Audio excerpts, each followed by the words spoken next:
Jack Monroe fights fires for a living, but nothing prepared him for the blaze waiting at home. His wife wasn't just cheating. She was forging, stealing, and plotting to cash in on his funeral. Too bad for her. Jack brought backup, and they play with fire better than she ever could.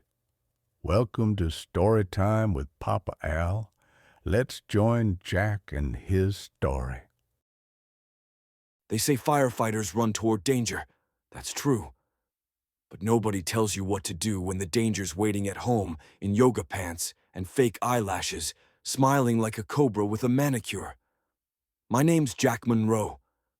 I've been a firefighter for 12 years, stationed in a small Texas town where the summers are hotter than Satan's armpit. I've seen a lot. Burning buildings, flipped semis, even that one time a guy tried to grill steaks during a tornado. But nothing prepared me for Ashley. Ashley was my wife, or rather, my soulmate. If you listen to the wedding vows she read off her phone, because paper is bad for the environment. That should have been my first clue she was full of it. We met at a fundraiser for local heroes. She was sipping overpriced champagne in heels you could stab a man with, and I was fresh off a 24-hour shift, still smelling like smoke and diesel. She called me rugged. I called her out of my league. Only one of us was lying. At first, things were good, or at least, quiet. She liked to post selfies with my gear on, calling herself Firewife, like it was a damn Marvel character. I thought she was proud. Turns out she was just building a brand with my salary, my benefits, and my backstory. I was just the prop. The fight started slow. Why didn't I take more overtime? Why didn't we have a better car? Why was I always tired? The worst part? She never yelled. She smiled, like a dentist right before they drill your molars. But I stuck it out. Because when you're trained to charge into burning chaos, sometimes you're too stubborn to walk away from a slow, quiet blaze at home. Then came the day I found the envelope. It started with a bubble mailer. I wasn't snooping. I was looking for my drill bits in the junk drawer, because Ashley had decided that's where tools go now.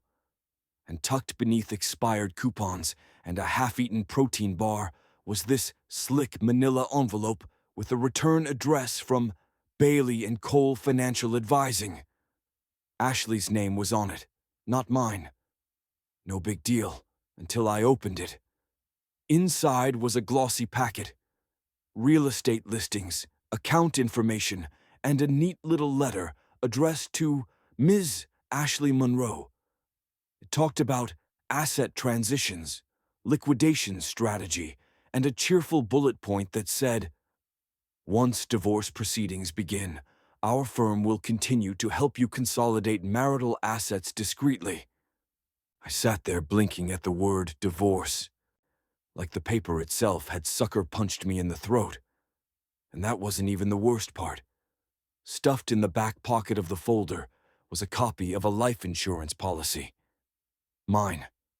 She had doubled the payout and listed herself as the sole beneficiary, effective last month. She'd even written, "Reminder, fire season" in the margins. Fire season. She was planning for a tragic accident. I wasn't just being divorced. I was being financially embalmed, possibly cremated, maybe both if she had her way. I didn't cry. I didn't scream. I laughed. It wasn't sane laughter, mind you. It was more like that weird high-pitched wheeze you make when life turns into a Lifetime movie, starring someone with a spray tan and zero impulse control. The affair came next. I dug through our phone records like a forensic accountant with a grudge. There were calls at 3 a.m., text messages with emojis I didn't even recognize, and one particularly bold picture sent to a man saved in her phone as nail salon. For the record, nail salons don't usually have six-pack abs or a yacht named the Wet Bandit. Ashley was cheating. She was stealing, and she was planning to legally, and possibly literally, set me on fire. But if she thought I was going to sit quietly and be turned into a sympathy post on her Instagram page. She was about to find out what firefighters do best: contain and extinguish. And I wasn't going to do it alone. First call I made was to Ethan Ross, my best friend since middle school, and more importantly, a high-octane lawyer with the personality of a caffeinated chainsaw and the IQ of a Bond villain. He answered on the third ring, already mid-rant about a client who tried to pay him in crypto and vape cartridges. "Jack, buddy, please tell me you haven't accidentally married a criminal." "Funny you should say that," I replied, then laid it all out. Ashley, the affair, the fraud, the oops your husband died insurance plan. Ethan went quiet. That never happens. Then, okay. First, holy hell. Second, I'm going to need snacks, a whiteboard, and possibly a flamethrower. Can't help with the flamethrower. That's more of a Tuesday thing for me. Within the hour, he was at my place, sleeves rolled up, pulling documents from his briefcase like a magician with a vendetta. "We're going to war," he muttered, eyes glowing. "And I love war, especially when it's legal and petty." Next, Madison, Ashley's younger sister. She was everything Ashley wasn't: smart, grounded, and once punched a bridesmaid for calling her a side character. We hadn't talked in a while. Ashley made sure of that.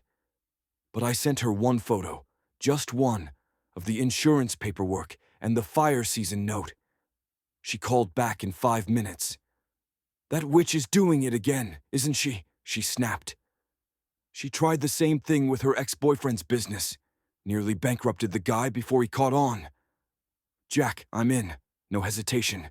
You need a distraction, a spy, a fake crying scene at a Starbucks. I'm your girl."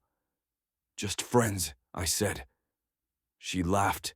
"Oh, honey, I'd sooner date a raw potato than get in that mess. But you don't deserve this."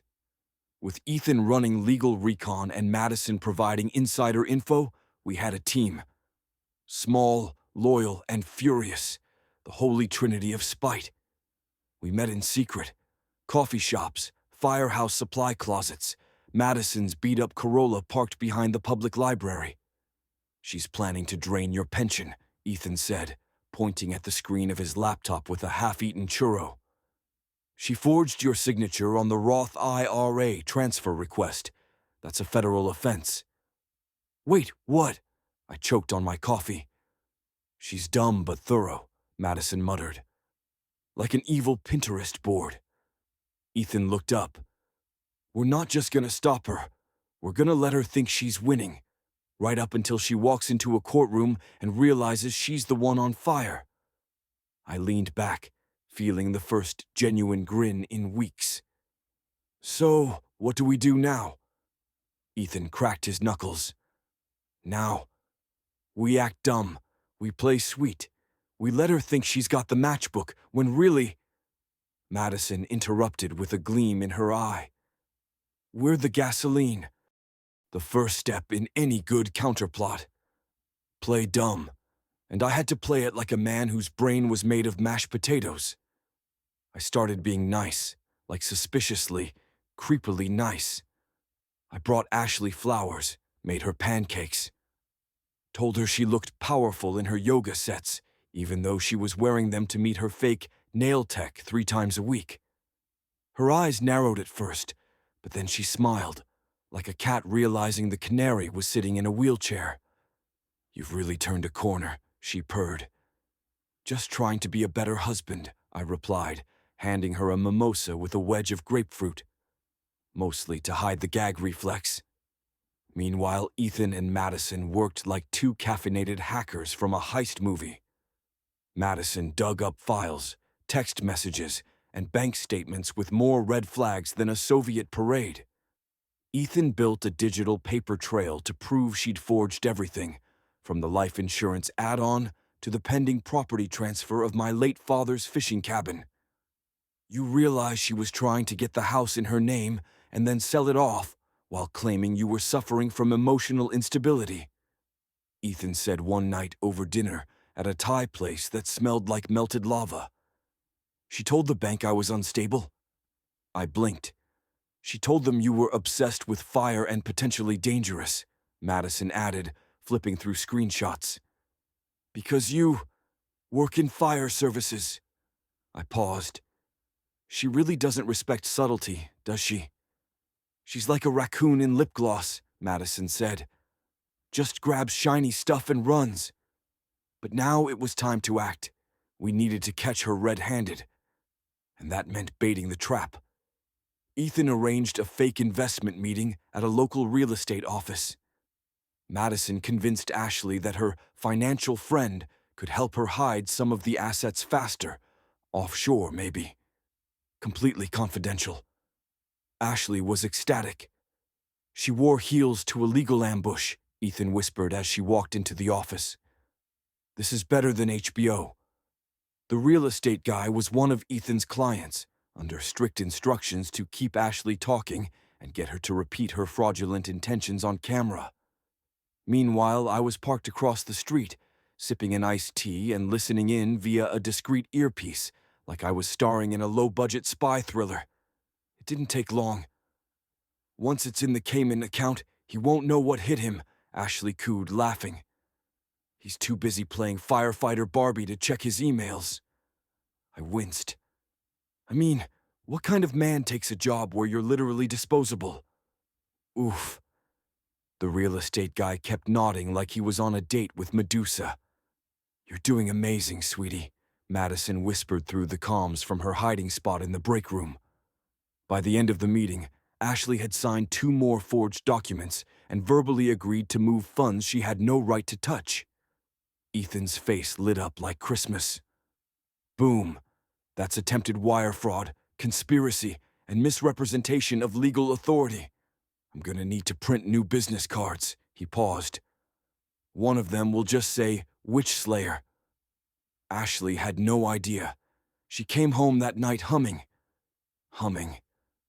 Everything okay? I asked, flipping burgers on the grill, because apparently I was still committed to the suburban husband charade. Perfect, she said, biting into one with all the warmth of a lizard in a sunbeam. Don't forget, I'm seeing my trainer this weekend. Have fun, I said with a smile. Because the next morning, we were going to the cops. After that little real estate sting operation, we had everything. Recorded conversations, signed forgeries, financial transfers, digital footprints, all pointing to one woman who was way too confident in her lip filler and way too dumb to cover her tracks. Ethan was giddy. This is actual chargeable felony stuff, he said, bouncing like a kid on Christmas morning. Wire fraud, insurance fraud, identity theft, conspiracy to commit a criminal act. I mean, this is like a Cheesecake Factory menu of crimes. Should we get the police involved now? I asked, still half in shock. Like, do we just walk in? Walk in. Ethan grinned. Buddy, we're not just walking in, we're strutting in. We're doing a little jazz number and dropping truth bombs. We did not, in fact, strut. We drove down to the precinct in Madison's Corolla, which smelled like old fries and vengeance. Ethan laid everything out to a detective named Ramirez, a stone-faced woman who took one look at Ashley's forged documents and let out a low whistle. You said she filed this without your consent, Ramirez asked, flipping through the insurance policy and the asset transfer request. She forged my signature, twice, and she's planning to move everything offshore, I said. Ramirez leaned back. And you recorded this conversation legally? In Texas? Ethan nodded. One-party consent. Jack was the one party. Everything was done by the book. And you'll love the part where she says he's barely sentient and disposable. Ramirez chuckled. Wow, what a peach. Within a day, the evidence was handed off to the district attorney's office. Ethan knew someone there, because of course he did, and got us a meeting with an assistant DA named Coleman, who had a voice like gravel and an obvious passion for nailing people to the legal wall. I've seen some greedy spouses, Coleman said, scrolling through Ethan's neatly labeled drive of Ashley's greatest hits. But this, She was setting up the funeral playlist before the body hit the ground. She underestimated how many people actually liked Jack, Madison muttered. Coleman looked up. We'll bring her in. You'll want to stay out of it from here on, but rest assured, we'll make this very real for her. 2 days later, Ashley was picked up while coming out of a tanning appointment. Arrested in full glam, iced coffee in hand, posing for her mugshot like it was a headshot. She called me from jail. I didn't answer.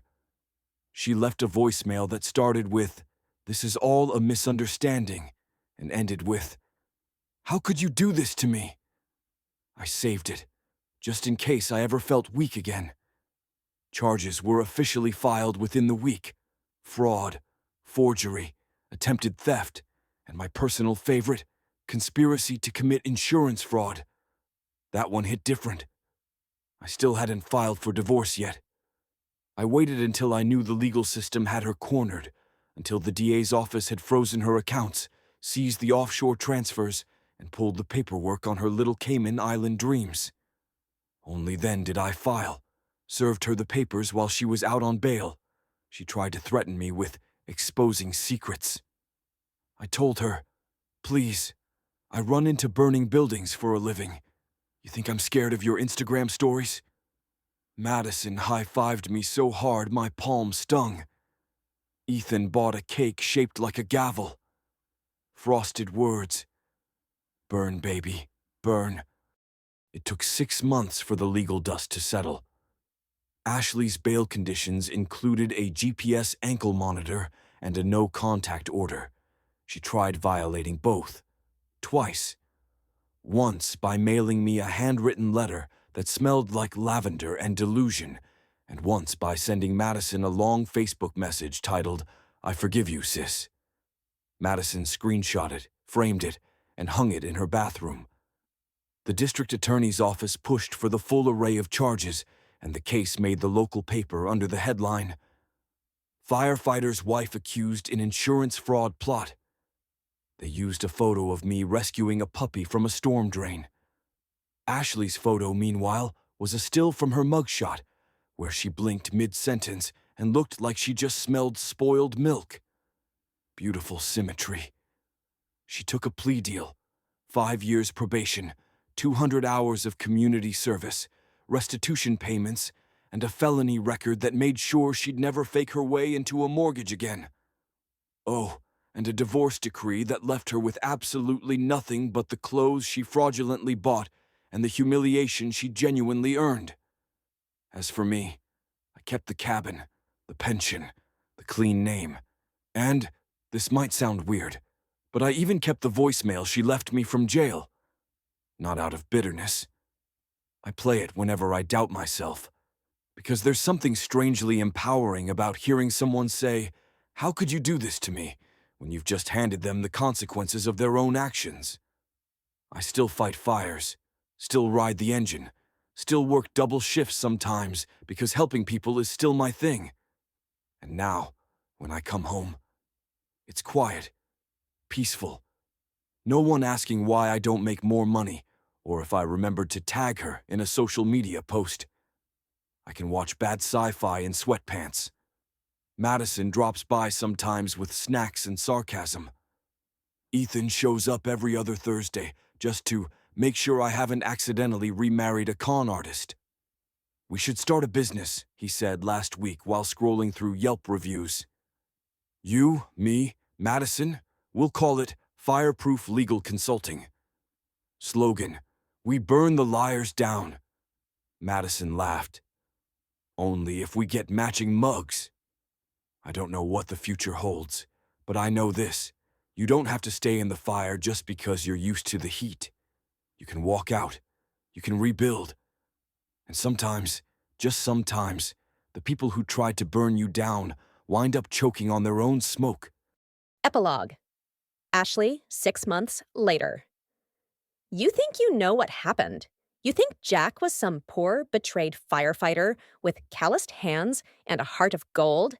And I was just the villain in his heroic little sob story. Please.